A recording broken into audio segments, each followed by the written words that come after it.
Hey out there in Facebook land, how you doing? This is Wolf from Painted Horse Ranch. Ho, ho, ho.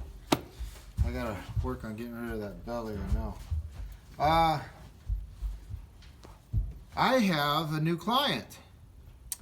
I forget this guy's name. Why don't you come up here and show him off. This, I forget his name, but that's my neighbor's horse. He got him from man, I'm not making this video to put down this auction place or sales barn. My buddy, forget his name, but my buddy Skip knows him. And I tell people, you know, number one rule: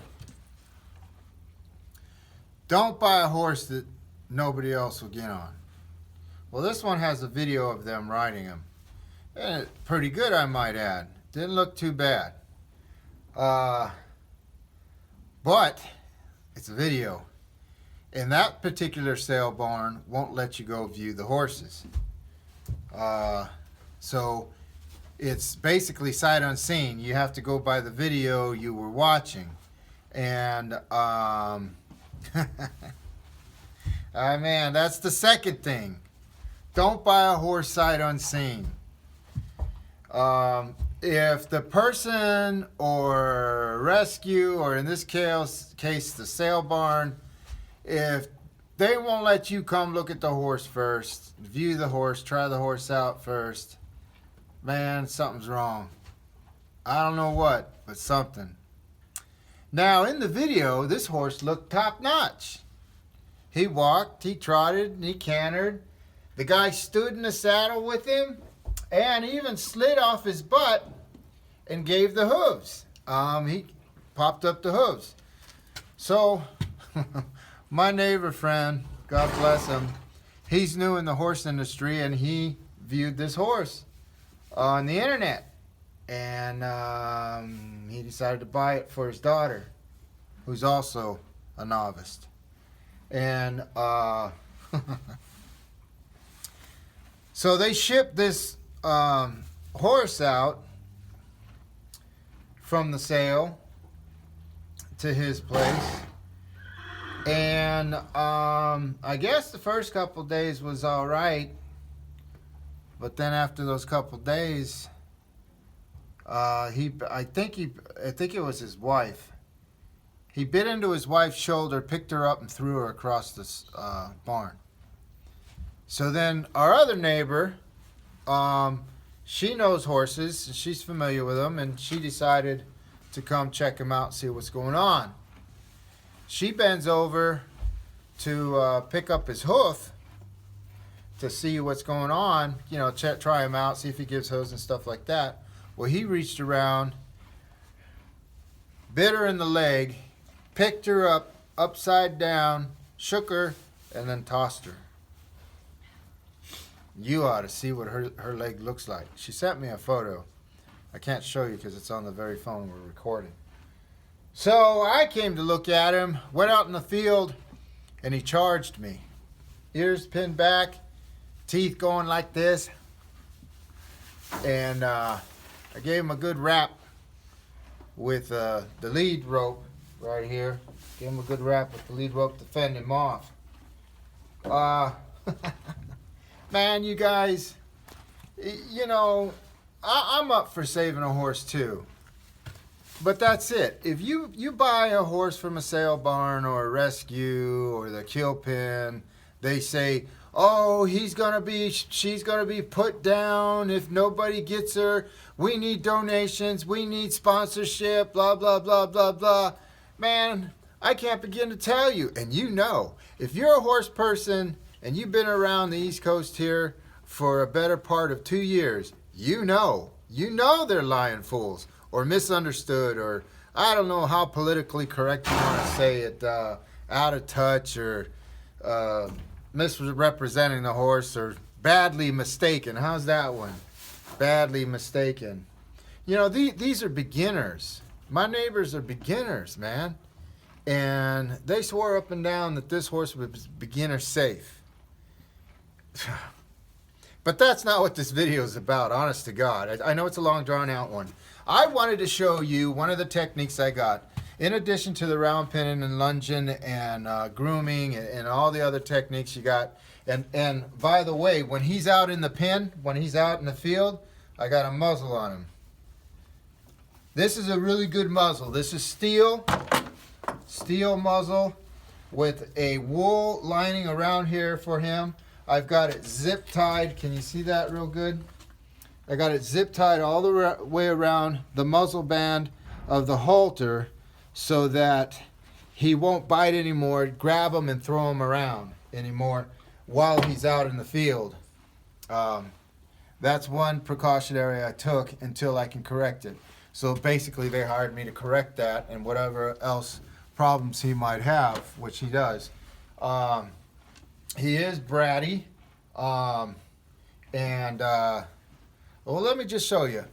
Here's one technique. When you got a horse during reining and he's not a nipper, but he's a biter. There's a big difference between a nipper, one that nips you and pinches you on your arm and stuff, and then there's a biter.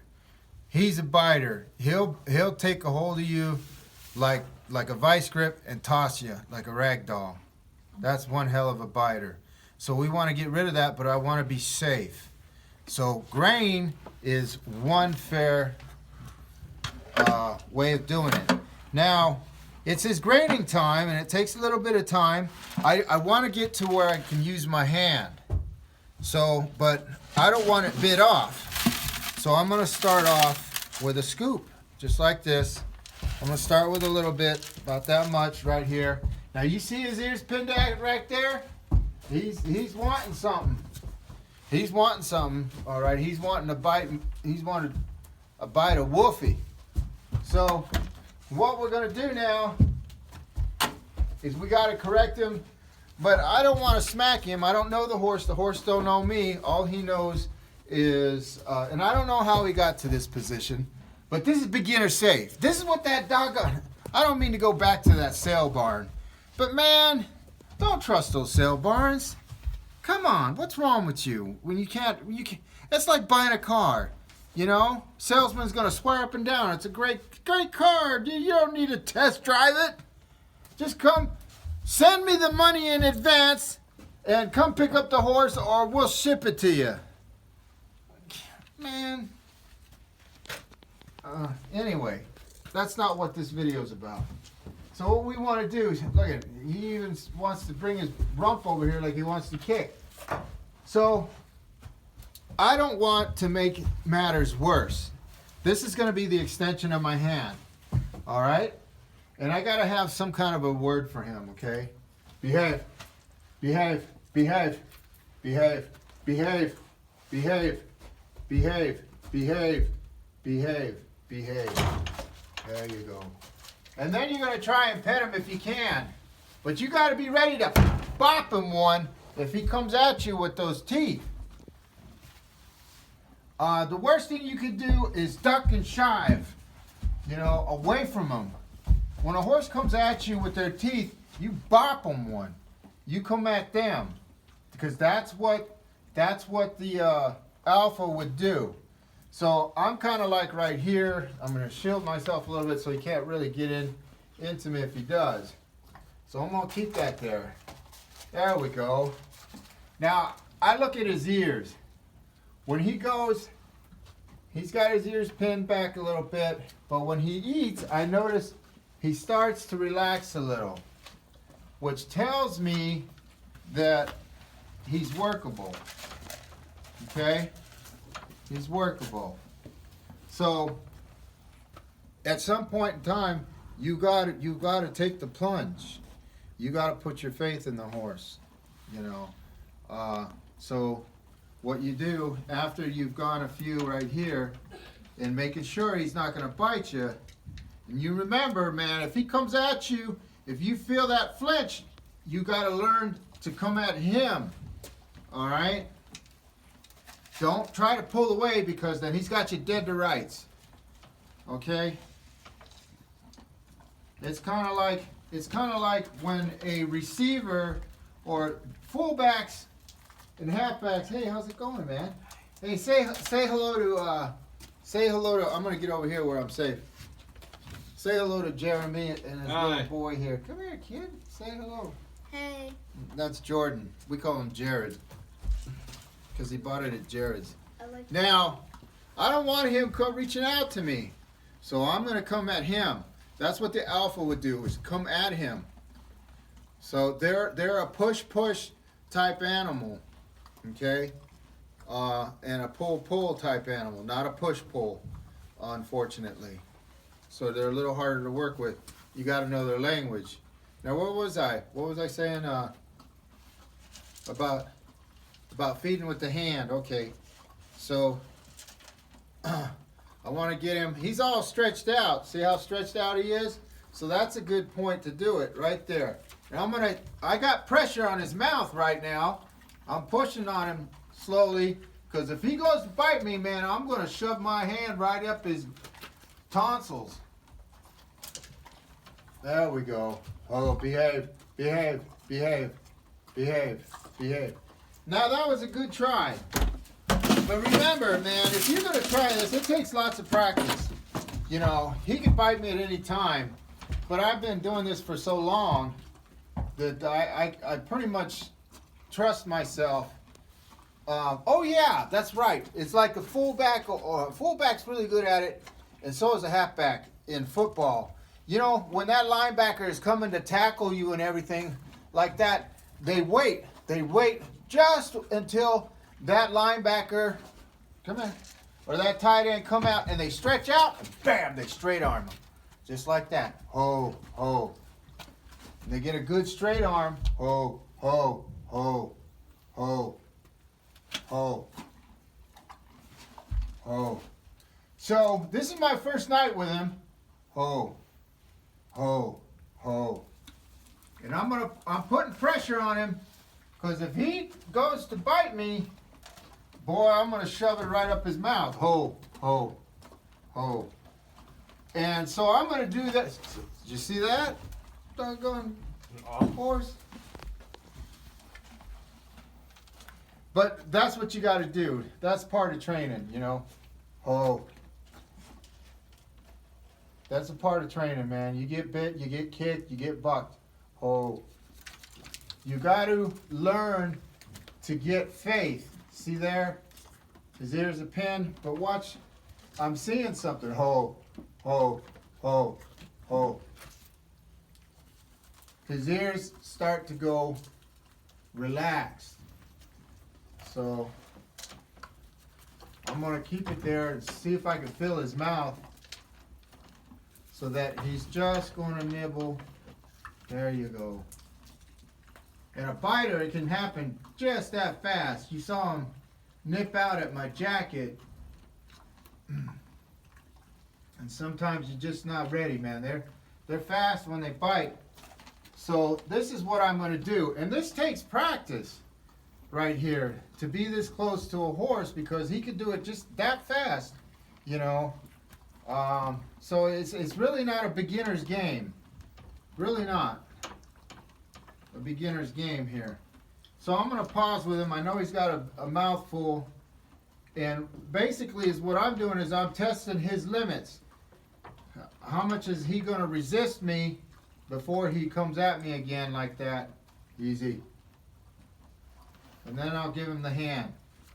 So that's what I like to do. I like to start off with extending this right here, putting myself in a position where he's least likely to bite me, and then finally bring myself out here to where we're one-on-one, because I want to see if he's still wanting to attack me with this grain in front of me like that.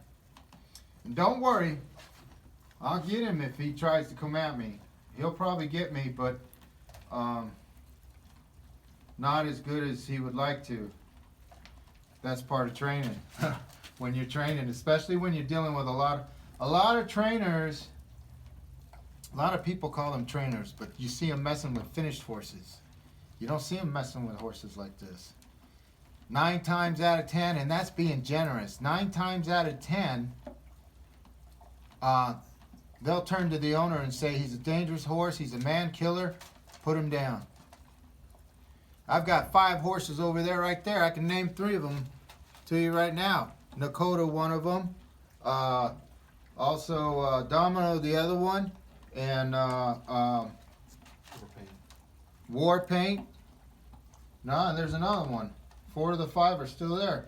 That I received personally from the guy that was hired to put the horse down. So, I know what I'm talking about. A lot of times, a little bit of training can fix the problem. So this is what I do. This is one technique I do right here. He's really relaxed. And once you see that he can do that right there, you go ahead and give it the old, hey, hey, hey, hey. There you go. Good boy. Yeah. Now, have you noticed something? Have you noticed his ears in this short time we're together? His ears, for the most part, are coming forward. So that's good. That's real good. And it's a good start. This is my first day with him. He just got here like 2 hours ago. So there's a lot of other methods that I'm going to be combining with this guy. A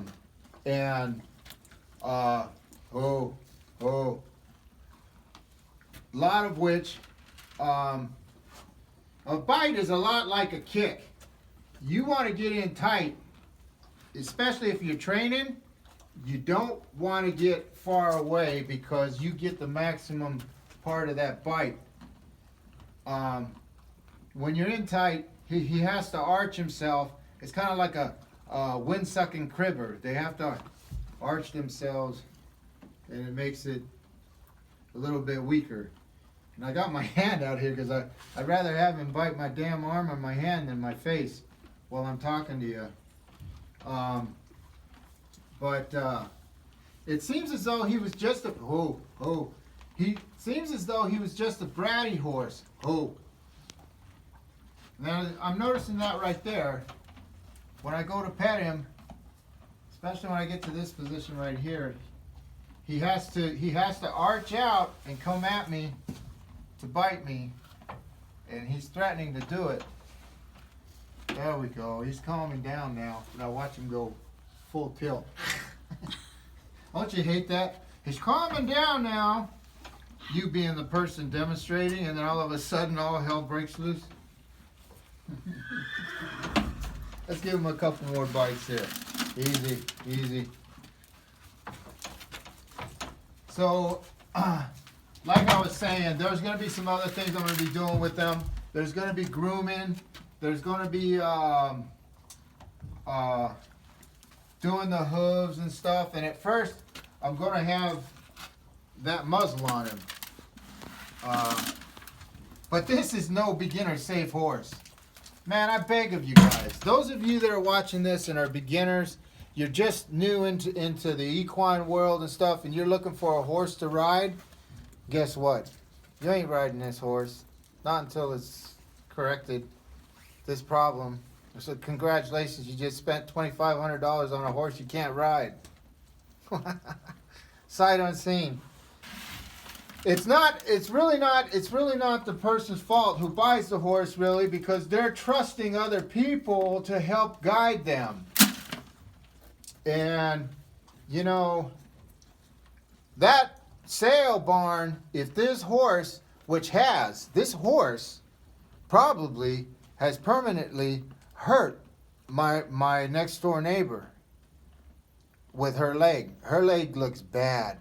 She could sue. As a matter of fact, when I talk to her, I'm going to recommend that she sues them, because that's the only way those sales barns and those damn rescues, so-called rescues and kill pens will be honest. You make them honest is you sue the shit out of them for this. I know sue happy people, you know, that sue for no reason, sue to get an edge or to finagle or shysters or whatever you want to call it. You notice? Look, as we're talking and stuff like that. It's really good. It's really good exercise, this exercise. I recommend it. But back to the sue happy thing. That's the same sale barn you got your horse at. That's the same sale barn in PA, right? The same sale barn he got Willow from. No. It was no, Willow came from Easy. New Holland. Oh, New Holland? New Holland. You got. Oh, what was the one that came? Sorry about that. I know the person I got that Willow from too. Refresh my memory. No, Sorry, no. guys. We got Flash. My mistake. Flash. Willow's doing good. Flash. Flash it was. Whatever happened to Flash? We had to get rid of Flash, We right? took him back to the auction. Took him back. Yeah, he was too far gone. Yeah. Oh yeah. The beginner's safe. Soon as he got his butt on the horse, man, that thing launched. Took everything I had to keep him from landing on his wife. Yeah, I remember that time. Oh, that was horrible. Beginner's safe. More and more, man. If you've been dealing with these horses here in this area for 2 years or more, you know what I'm talking about. So, it's a really good exercise. Now that we got him doing it, it doesn't mean we corrected the problem. All it means is we found something that works. Okay? We found something that works. We're going to keep applying it to the horse. And other exercises in combination with this, and make him a beginner safe horse, one that doggone. I wish, you know, if I wasn't hired to mess with this horse here, I'd definitely mention the name of that damn sale barn. Yeah, that pisses me off. You know, could have permanently damaged. We don't know yet. Picked her up like a rag doll, shook her and threw her right across the doggone barn. Beginner safe. What if that was a child? What if that was a child that size? What do you think that kind of a bite and that kind of a throw would have done to that kid right there? Beginner safe. And the sales barn sold it. Beginner safe for a child or grown up. That pisses me off, man. That pisses me off. But anyway, let's get back to this right here. He's really starting to... I don't want him to eat out of the... looks like he's new to cats. All right. The more I talk about this, the more I keep on going to that barn or that sales place. So let me just end it there. This is a good technique. This is what I originally wanted to show you. And there's nothing like having an actual hateful horse or wanting to bite you, threatening to bite you, and showing you a technique that starts to work in just a matter of minutes. Easy, boy. Come on. Get back in there. Get back in the house. So anyway, shows that it works. It's a good method. Now, it takes lots of practice to do this. If you're a beginner, man, I recommend,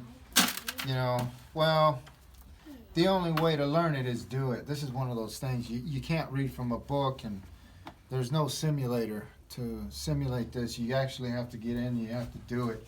But one thing for sure, the key thing to this is start off with a scooper, not your hand, but you ultimately want to go to your hand, and also you got to learn to get in tight to the horse. I know he's a biter, and to put yourself in that proximity seems like it'd be worse. And I'm telling you right now, it's just like a kick. You want to be in tight, because if you're back, you'll feel the full snap of the kick.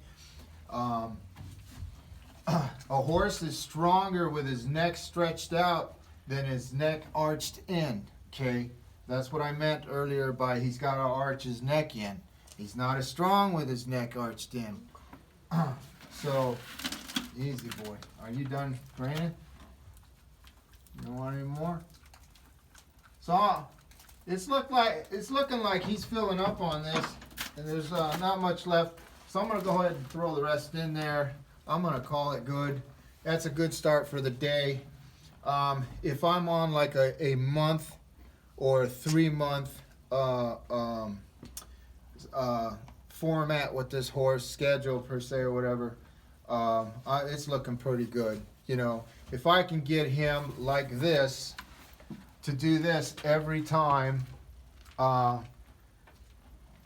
within 2 weeks, the rest of the month, or say 2 or 3 months, he's going to be consistent and he's going to be right on the money. And then all I got to worry about is how he is as a mount. Another thing they don't show at these with a video, a lot of them don't show the person mounting the horse or saddling the horse up or grooming the horse, or even giving the hooves for hoof picking. So I don't know what it's like. So I'm gonna go through everything, the whole cha-cha, and correct if there's correct. Hey, correct. Hey, correct whatever else he has. Now remember, when you're doing something like this, he's already hateful, and you start smacking him around and stuff like that, a horse that you don't know. You know, I understand if you know the horse, you got the history of the horse. Oh, okay, I understand. You give him a good whack because you know what he's going to do. You know, you've been messing with him for a while. But this horse, he's new to me. He's new to the owner. I bet you he was new to the sale.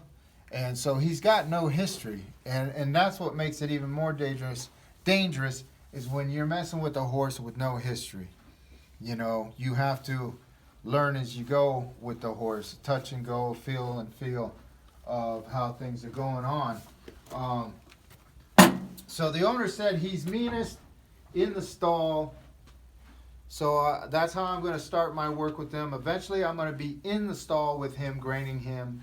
I'm going to be walking around here with them and stuff to make sure he's not going to kick, make sure he's not going to push me up against and pin me against the wall or anything like that. Just you know, do what a trainer does when they are hired to make him a beginner-safe horse that was sadly mistaken for a beginner mistake. All right, I'm going to shut up. I'm going to end it there. Hey, I hope this little tip helps you. I know it helps me. Be safe out there. Know your limits when it comes to training a horse, all right? I've been doing this for a very long time, so, you know, I know my track record speaks for itself, especially here on Facebook. You've seen the horses that I brought in here, and you see the horses that they've become. So it works for me. I hope it works for you, okay? I'm Wolf with Painted Horse Ranch. We'll see you there.